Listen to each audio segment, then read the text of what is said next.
Hello class 9। तो history में जो पोर्शन है ऑनलाइन इवैल्यूएशन 3 के सिलेबस के लिए, उसके लिए मैं ये वीडियो बना रहा हूँ। और इस चैप्टर में जो ऑनलाइन इवैल्यूएशन 3 के लिए जो भी पेजेस आ रहे हैं उसको समझाऊंगा मैं। तो क्लास 9 चैप्टर 4। तो आप लोगों के चैप्टर में किस तरह से कॉलोनाइजेशन हुआ इसके बारे में बताया गया है इस पोर्शन में। और इसके बारे में मैं जब हिस्ट्री स्टार्ट किया था चैप्टर 4 उस वक्त भी मैंने ये बात आप लोगों को समझाई थी। तो चलिए फिर से समझा देता हूँ। तो जब इंडस्ट्रियल रिवॉल्यूशन स्टार्ट हुआ तो क्या हुआ, इंक्रीज इन प्रोडक्शन हो गया, नई नई मशीन्स आ गई। नए नए मशीन्स बनने की वजह से प्रोडक्शन क्या हो गया, इंक्रीज कर गया। अब जब ज़्यादा से ज़्यादा सामान बनेगा तो सामान क्या हो जाएगा, सरप्लस हो जाएगा। सरप्लस मतलब सामान ज़्यादा हो गया मार्केट में, कस्टमर नहीं है खरीदने को। अब कस्टमर जब खरीदने को नहीं है तो वो कंपनी क्या करेगी, नए मार्केट्स की तलाश करेगी, न्यू मार्केट्स को सर्च करेंगी। तो न्यू मार्केट्स में जो कंपनी जो बड़े उन कंपनीज को न्यू मार्केट्स कहाँ मिलेंगे, तो वैसे कंपनीज जहाँ पे इंडस्ट्रियल रिवॉल्यूशन नहीं हुआ है, जैसे कि एशिया, अफ्रीका, ये कुछ एग्जाम्पल मैंने दिया है। तो ज़्यादातर वहाँ पर इंडस्ट्रियलाइजेशन नहीं हुआ था, इसलिए एशिया अफ्रीका ये सब में जो कॉन्टिनेंट के अंदर जो कंट्रीज आई वहाँ पर कॉलोनीज का फॉर्मेशन ज़्यादा हुआ। क्योंकि यहाँ के जो रूलर्स थे, जैसे इंडिया की ही बात ले ले। इंडिया में क्या था, रूलर्स बहुत सारे थे। दिल्ली का अलग सुल्तान है, महाराष्ट्र का अलग है, बंगाल के नवाब अलग हैं। तो और सब में जो है क्या है, तालमेल नहीं है, कोऑपरेशन नहीं है। और वीक रूलर होने के वजह से दूसरी चीज़, इंडस्ट्रियलाइजेशन नहीं था। तो अच्छे गुड्स मिल रहे थे, अच्छे क्वालिटी गुड्स मिल रहे थे। इसीलिए यहाँ पर उन्होंने क्या किया, मुगल जो रूलर्स थे और जो भी अपने अपने रियासत के जो रूलर्स थे, उन्होंने जो डच हैं, जो पुर्तगीज़ हैं और जो फ्रेंच पीपल हैं और फिर ब्रिटेन से जो ईस्ट इंडिया कंपनी के जो लोग आए, उन्हें क्या दिया, उन लोगों ने परमिशन दिया, आप लोग यहाँ पर आके कंपनी खोलिए, बिजनेस करिए। तो ये सब जो एशियन कंट्रीज हैं, जैसे कि इंडिया है, श्रीलंका है, तो ये सब एशियन कंट्रीज क्या थे, उनके लिए एक नए मार्केट की तरह थे, जहाँ पर वो अपने सरप्लस गुड्स को, जो सामान ज़्यादा बन गए हैं, उन्हें बेच सकते थे। और ज़्यादा से ज़्यादा प्रोडक्शन करेंगे, ज़्यादा से ज़्यादा सेल करेंगे, ज़्यादा से ज़्यादा प्रॉफिट होगा। तो यही जो सरप्लस गुड्स था, इसी से क्या हुआ, कोलोनाइजेशन स्टार्ट हुआ। और यहीं से कोलोनियलिज्म का जन्म होता है। तो कोलोनियलिज्म के बारे में मैं पहले ही डिफाइन कर चुका हूँ इसके पहले वाली वीडियो में, कि कोलोनियलिज्म क्यों हुआ, कोलोनियलिज्म कैसे हुआ। इंडस्ट्रियलाइजेशन का ही इफेक्ट है कोलोनियलिज्म। अगर इंडस्ट्रियलाइजेशन ही नहीं होगा, जब सरप्लस गुड्स ही नहीं बनेंगे, तो कोई देश दूसरे देश को कॉलोनी बनाने के लिए जाता ही क्यों, है ना। अच्छा, तो इसी वजह से फॉर्मेशन ऑफ कॉलोनीज स्टार्ट हुआ। तो अब उसके बाद जब इंडस्ट्रियलाइजेशन जो हो रहा था, उसमें जो पैसे वाले लोग हैं, जो फैक्ट्री के जो मालिक हैं, उनका पर्पस क्या था, तो वो क्या थे, कैपिटलिस्ट थे। वो ज़्यादा से ज़्यादा पैसा कमा रहे थे, ठीक से सैलरी नहीं दे रहे थे वर्कर्स को। तो ये जो ज़्यादा से ज़्यादा प्रॉफिट करना, लोगों को कम सैलरी देना, इस पॉलिसी को क्या कहते हैं, कैपिटलिज्म कहते हैं। मतलब अमीर आदमी अमीर होते जा रहा है और गरीब आदमी का हालत जस की तस है, या उससे भी वो नीचे गिरता जा रहा है। तो ये कैपिटलिज्म का पर्पस क्या था, जो बिजनेसमैन थे, जो कैपिटलिस्ट थे, पैसे वाले लोग थे, जो बिजनेस कर रहे थे, उनका मेन जो पर्पस था वो क्या था, प्रॉफिट। प्रॉफिट होना चाहिए, जितना हो सके प्रॉफिट, अपने प्रॉफिट को बढ़ाया जाए। तो वो कैसे अपने प्रॉफिट को मैक्सिमाइज करेंगे, how they will maximize their profit. तो increase the production of goods, ज़्यादा से ज़्यादा सामान बनाइए, और जो जो वर्कर्स काम कर रहे हैं उन्हें मिनिमम वेजेस दे, उन्हें कम से कम सैलरी दो। ठीक है।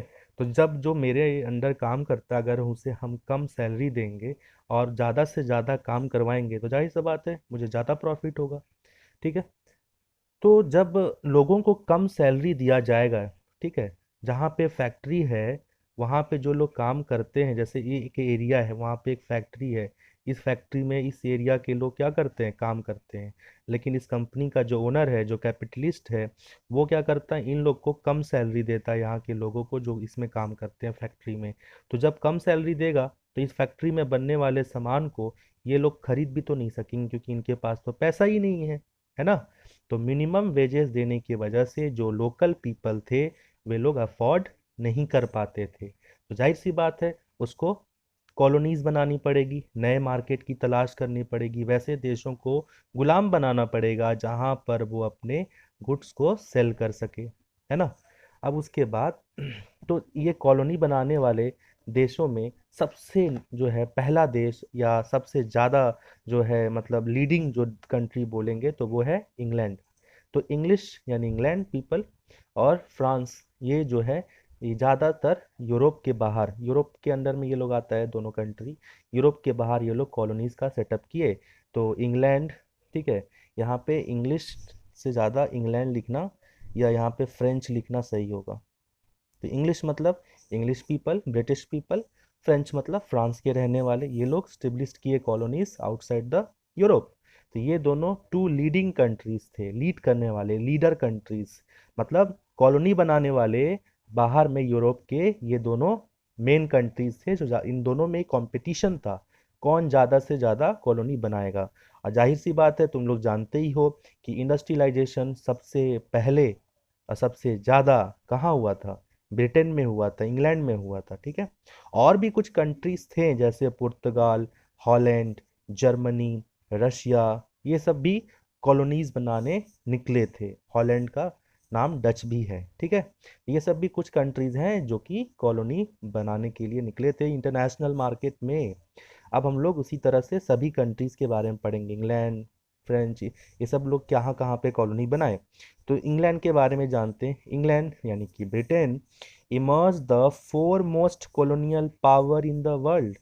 वर्ल्ड का मतलब कॉलोनियल पावर में समझ जाओ तो बहुत ही इम्पोर्टेंट जो है वो मतलब अहदे में था।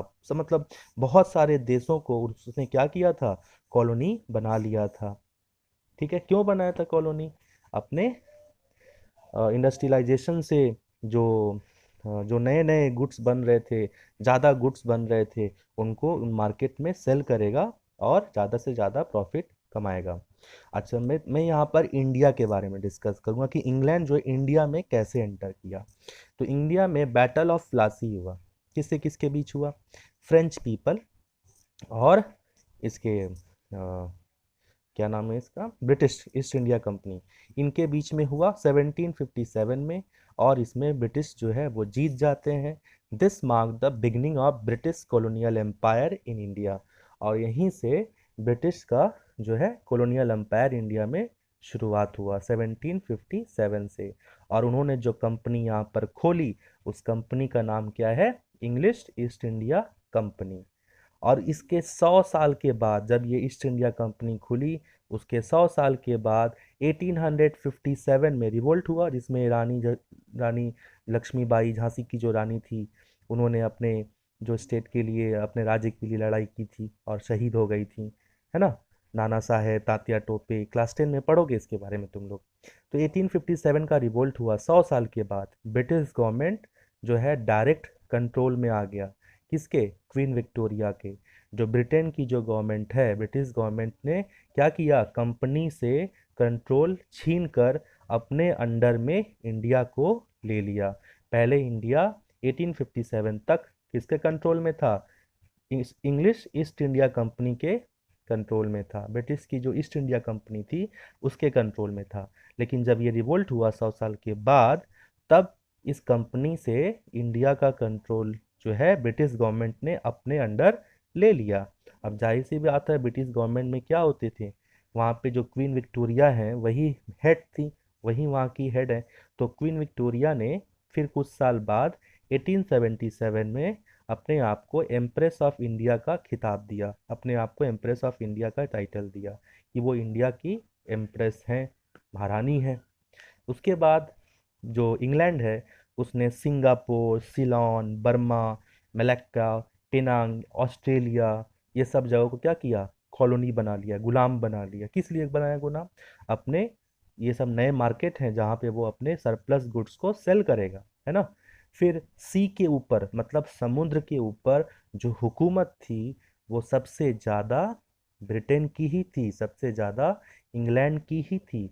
तो सुप्रीमेसी ओवर राइवल पावर्स, तो सी के ऊपर ज़्यादा कमांड होने के वजह से वो उसके जो राइवल पावर्स थे, राइवल पावर्स मतलब जो फ्रांस है, पुर्तगाल है, रशिया है, जर्मनी है, हॉलैंड है, इन सब से वो आगे निकलता गया, क्योंकि सी के थ्रू ट्रांसपोर्टेशन में उसको आसानी होती थी, है ना।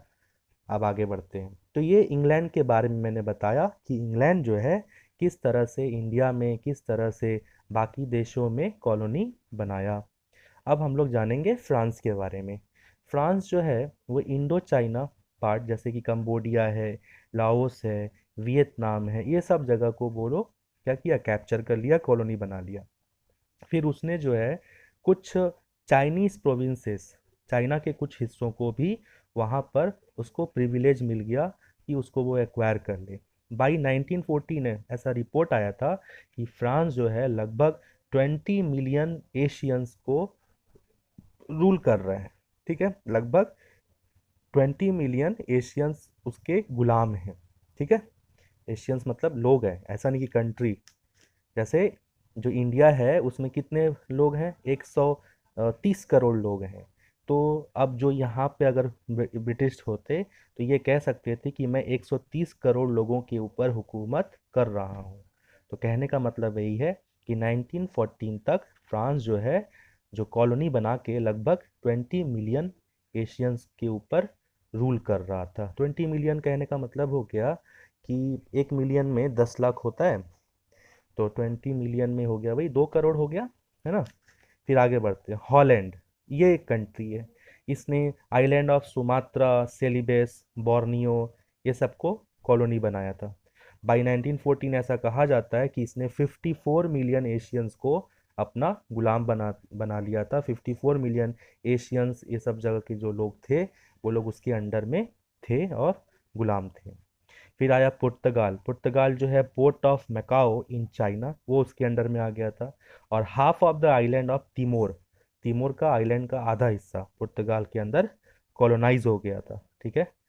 तो रशिया, रशिया जो है साइबेरिया उसके अंडर में आ गया था। और जर्मनी, जर्मनी जो है ये पोर्शन ऑफ न्यू यूनिया, ये उसके अंडर में आया था। और कियोचो फ्रॉम चाइना, चाइना का जो कियोचो वाला पार्ट है उस जर्मनी ने क्या किया था, उससे लीज में ले लिया था। लीज में मतलब कुछ टाइम के लिए उससे ले लेना, ठीक है, 1898 में, ठीक है। तो हम लोग क्या पढ़ा कि ये दो कंट्रीज थे मेन जो कि कॉलोनी बनाने निकले थे। उसमें से मैंने बताया कि और भी कुछ कंट्री हैं, पुर्तगाल, हॉलैंड, जर्मनी, रशिया, ये लोग भी कॉलोनी बनाने के लिए दूसरे देशों को निकल पड़े। तो मैंने पहले इंग्लैंड के बारे में बताया, फिर मैंने बताया कि फ्रांस किस तरह से कौन कौन से कंट्रीज़ को गुलाम बनाया, कॉलोनीज बनाया। फिर हॉलैंड, पुर्तगाल, रशिया, जर्मनी, उनके बारे में बताया। फिर हम लोग आएंगे, ये जानेंगे कि जो इंडस्ट्रियलाइजेशन हुआ, देखो ये इंडस्ट्रियलाइजेशन का ही इम्पैक्ट है। जो इंडस्ट्रियलाइजेशन हुआ उसी से क्या हुआ, कोलोनाइजेशन हुआ, है ना, कॉलोनीज का फॉर्मेशन हुआ, ये पहला इम्पैक्ट है। तो जो कॉलोनी का फॉर्मेशन हुआ पहला इम्पैक्ट, अभी तक हम लोग कॉलोनी के बारे में ही पढ़ाई की है ना। अब इंडस्ट्रियलाइजेशन का दूसरा इम्पैक्ट, दूसरा इम्पैक्ट क्या हुआ, कम्युनिकेशन सिस्टम डेवलप हुआ, ट्रांसपोर्ट सिस्टम डेवलप हुआ। अब देखो कम्युनिकेशन सिस्टम जो डेवलप हुआ वो कोलोनाइजेशन के वजह से ही हुआ। अगर कम्युनिकेशन सिस्टम डेवलप नहीं होता तो जो कहीं पर जैसे ब्रिटिश यहाँ पर हैं और जो है कहीं पर लोग क्रांतिकारी रिवोल्यूशनरी क्या किए, कहीं पर उनके अगेंस्ट में कुछ प्लानिंग कर रहे हैं, तो अगर उनकी उनका जो कोई खबरी है उस जगह में, वो उस उनको उन तक वो खबर पहुंचाएगा और काफ़ी वक्त लग जाएगा, तब तक क्या होगा, वहाँ पे वो लोग रिवोल्ट कर देगा। तो कम्युनिकेशन सिस्टम वो लोग अपने फ़ायदे के लिए इम्प्रूव किए, लेकिन उससे क्या हुआ, सबका फ़ायदा हुआ। ट्रांसपोर्ट सिस्टम, रेलवेज़ का जो इंडिया में वो लोग रेलवेज़ को लाए जो ब्रिटिश थे, वो तो अपने फ़ायदे के लिए लेकर आए ताकि उनका जो है सस्ता में सामान जो है रास्तों से होके जा सके। लेकिन ट्रांसपोर्ट लाने से, रेलवेज़ लाने से किसका फ़ायदा हुआ, इंडियंस का ही फ़ायदा हुआ, ठीक है। और लोग एक दूसरे से ज़्यादा मिलने लगे और उनके अगेंस्ट प्लानिंग करने लगे। ठीक है। तो सबसे पहले हम लोग कम्युनिकेशन के बारे में जानेंगे, टेलीग्राफ सिस्टम के बारे में। टेलीग्राफ सिस्टम मतलब, टेलीग्राफ दो वर्ड का बना है, टेली मतलब एट अ डिस्टेंस, और ग्राफ मतलब टू राइट। तो जब कोई डिस्टेंस से कोई मैसेज सेंड करे, लिख करके वो हमारे यहाँ प्रिंट होकर चला आए, है ना, फैक्स मशीन की तरह। ठीक है। तो टेलीग्राफ सिस्टम बाई इलेक्ट्रिसिटी था, तार से मतलब वायर से, केबल से कनेक्ट करना पड़ता था हर जगह को। ठीक है। ये टेलीग्राफ किस कौन लाया था इस तरह का सिस्टम? किस साइंटिस्ट ने इन्वेंट किया था? मॉर्से ने किया था। तो मॉर्सेस टेलीग्राफ कब आया था? 1837 में आया था। तो टेलीग्राफ एक इलेक्ट्रिसिटी से चलने वाला कम्युनिकेशन का सिस्टम है। ठीक है। और इसके लाने वाले कौन साइंटिस्ट थे? मॉर्से। ये अपॉस्ट्रॉफी लगा हुआ है, तो नाम क्या है उसका? मॉर्से है। कब लाए थे? 1837 में। लेकिन जैसे ही अलेक्जेंडर ग्राहम बेल का टेलीफोन आ गया 1876 में, बहुत साल बाद ही आया है, तो ये फिर टेलीग्राफ का सिस्टम क्या हो गया? खत्म हो गया। लोग फोन में बात करके ही बता देते थे, है ना। जैसे अभी जब से मोबाइल फोन आ गया है, तब से लोग लेटर लिखना क्या किए? बंद कर दिए। अब किसी को कुछ बात किसी को बतानी है तो उसको लेटर लिखेगा, 10 दिन में लेटर पहुंचेगा। तो फिर इससे अच्छा फ़ोन में बात कर लेगा, है ना। तो अब लेटर वाला वैसे ही सिस्टम ख़त्म हो गया, सिर्फ ऑफिशियल लेटर ही आजकल यूज़ होता है। तो जैसे ही अलेक्जेंडर ग्राहम बेल का टेलीफोन इन्वेंट हुआ 1876 में, मोर्से का टेलीग्राफ लोग भूल गए। फिर मार्कोनी का वायरलेस आया। हाँ, वायरलेस जानते ही हो तुम लोग। 1896 में आया मार्कोनी, साइंटिस्ट का नाम है, अपॉस्ट्रॉफी लगा हुआ, यहाँ भी अपॉस्ट्रॉफी है, यहाँ भी अपॉस्ट्रॉफी है। तो कम्युनिकेशन सिस्टम इंप्रूव हुआ इंडस्ट्रियलाइजेशन होने की वजह से। फिर आया ट्रांसपोर्ट के बारे में। ट्रांसपोर्ट जो है, जो ब्रिटिश हैं वो बाई वाटर ही करते थे। ठीक है। और भी जो देश थे बाई वाटर ही करते थे, लेकिन बाई वाटर करने पे क्या होता था कि उनको काफ़ी महंगा पड़ जा रहा था। ठीक है। बाई वाटर जो ट्रांसपोर्टेशन है, उन्हें महंगा पड़ जा रहा था। अगर वो रेलवेज के थ्रू करते तो उन्हें सस्ता होता, है ना। अब यहाँ से तुम कोई गाड़ी करके जो है 500 किलोमीटर जाओगे या अपने विलेज जाओगे, तो गाड़ी का खर्च क्या होगा? ज़्यादा पड़ जाएगा। लेकिन अगर रेल से जाएंगे तो वो क्या पड़ेगा? सस्ता पड़ेगा, है ना, और टाइम भी कम लगेगा। तो रेलवेज क्या हो रहा था? गुड्स के ट्रांसपोर्टेशन के लिए सस्ता होता। तो ब्रिटेन में तो रेलवेज का इंट्रोडक्शन हो ही गया था, रेलवे चलने ही लगे थे। तो इंडिया में भी उन्होंने क्या किया, इसका रेलवे लाइंस को बिछाया। तो सबसे पहले हम लोग रेलवेज के बारे में जानें कि रेलवे जो है वो कैसे करके चालू हुआ। 1801 में, 1801 में रिचर्ड ट्रेबेथिक, इन्होंने क्या किया?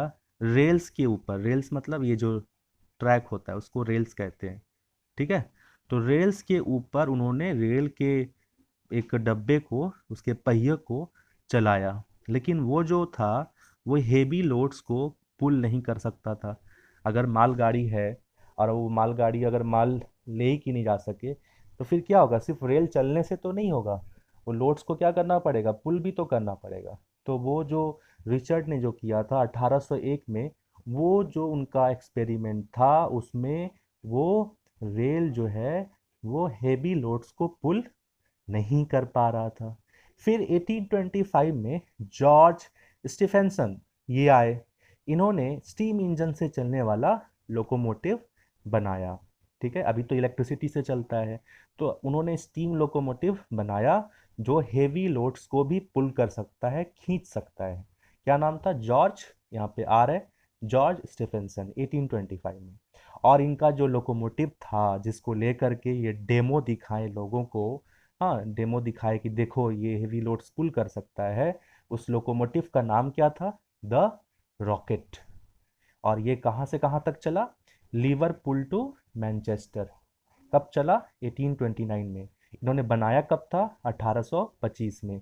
और बना करके उसको रेडी करते करते एक्सपेरिमेंट करके, सब एक्सपेरिमेंट हुआ, एक्सपेरिमेंट सक्सेसफुल हो गया, तब जाके ये 4 साल बाद डेमो दिखा पाए। लिवरपूल से लेकर मैनचेस्टर शहर तक चलाए। उस उनके लोकोमोटिव का नाम था द रॉकेट। और यहीं से जब इनका एक्सपेरिमेंट सक्सेसफुल हो गया, this is the beginning of railways all over the world. यहीं से दुनिया भर में रेलवेज धीरे धीरे कहीं पर, धीरे धीरे 5 साल, 10 साल, 20 साल बाद हर जगह रेलवेज लाइन बिछने लगी। ठीक है। अब हम लोग जानेंगे स्वेस कैनल के बारे में। स्वेस कैनल जो है वो कैनल क्या है? तो ये कैनल कहा जाता है कि बहुतों का ये चाहत था कि इंडियन ओशियन और मेडिटेरियन सी, इन दोनों को लिंक कर दिया जाए बाय अ कैनल। तो एक कैनल से जब लिंक कर देंगे तो नेविगेशन में, किसी शिप के जाने में बहुत आसानी होगा। ठीक है। तो इनको लिंक करने के लिए लोग कहते थे कि इनको लिंक कर पाना क्या है, इम्पॉसिबल है। क्यों इम्पॉसिबल है? क्योंकि इन दोनों, ओशियन और सी, दोनों ही तो सीज है, तो दोनों के लेवल में क्या है, डिफरेंस है, कोई ऊंचा नीचा है। ठीक है। इंडियन ओशियन सपोज नीचे है और मेडिटेरियन सी क्या है, उसका हाइट थोड़ा ज़्यादा है, तो लिंक कैसे करोगे?